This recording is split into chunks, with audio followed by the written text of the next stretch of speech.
ibarat mati hidup semula. Itulah gambaran yang dikongsikan 3 bekas tentera yang cedera parah akibat pertempuran dengan komunis ketika bertugas menjaga keamanan negara sekitar 1970.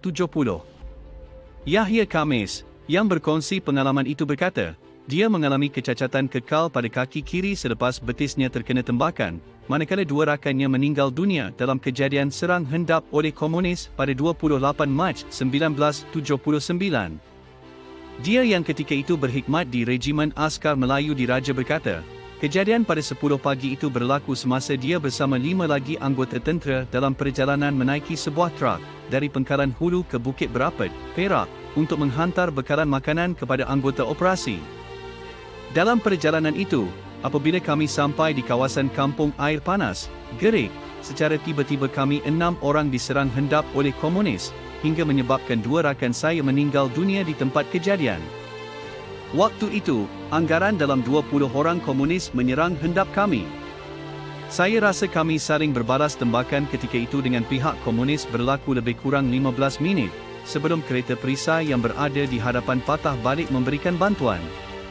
Yahya berkata, meskipun kaki kirinya sudah tidak kuat dan normal seperti biasa akibat urat putus, namun ia tidak mematahkan semangatnya untuk terus bertugas sebagai anggota tentera, sebelum bersara pada 1994. Sementara itu, Othman Syari pula berkata, dia mengalami kecederaan parah pada bahagian pinggang belakang selepas terkena tembakan komunis yang menyerang truk dinaikinya bersama 13 anggota lain di kawasan Gubir dekat Sik pada 20 Januari 1976. Othman yang ketika itu dari Regimen Askar Wataniah berkata, kejadian itu berlaku pada 8.45 pagi, semasa dia bersama rakan lain dalam perjalanan keluar dari kem Gubir selepas menamatkan operasi selama 3 bulan, mengawal empangan Gubir. Tiba-tiba ketika sampai di satu selekoh kira-kira 700 meter dari kem Gubir, ada terdengar bunyi tembakan dari atas bukit, rupanya pihak komunis cuba menyerang kami. Saya bersama rakan lain turut berbalas tembakan hingga menyebabkan 3 daripada kami cedera parah termasuk saya. Tembakan komunis itu menyebabkan peluru terbenam kira-kira 6 cm pada bahagian atas buah pinggangnya dan terpaksa bertarung nyawa kira-kira 4 jam, sebelum bantuan sampai untuk membawa anggota cedera mendapatkan rawatan di hospital. 2 minggu di Hospital Pulau Pinang, baru peluru pada bahagian pinggang belakang saya ini berjaya dibuang. Lebih kurang 45 hari saya terlantar di Hospital Pulau Pinang disebabkan kejadian serangan ini. Kini, kesan daripada tembakan ini, pinggang belakang saya adakala masih sakit dan kaki kanan saya jadi lembik dan sudah tidak kuat lagi. Berkongsi pengalaman sama, Nur Muhammad Lawamiah, bekas komando tentera kini cacat kaki kanannya akibat terkena jerangkap samar, ketika membuat tinjauan bersama komando lain di kawasan Ops Gubir Muda 1 pada 1978. Ketika itu adalah pagi hari raya pertama dan saya terpijak jerangkap samar hingga kaki kanan hancur dan putus.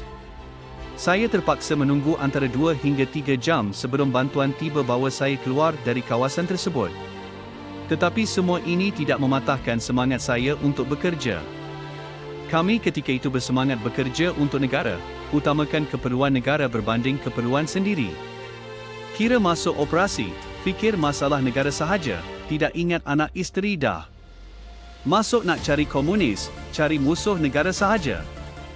Sehubungan itu, sempena Hari Kebangsaan Negara pada 31 Ogos ini, ketiga-tiga mereka meminta rakyat Malaysia terutamanya golongan muda menghargai pengorbanan tentera terdahulu yang sanggup menggarai nyawa bertempur dengan komunis bagi memastikan keselamatan negara terus terpelihara.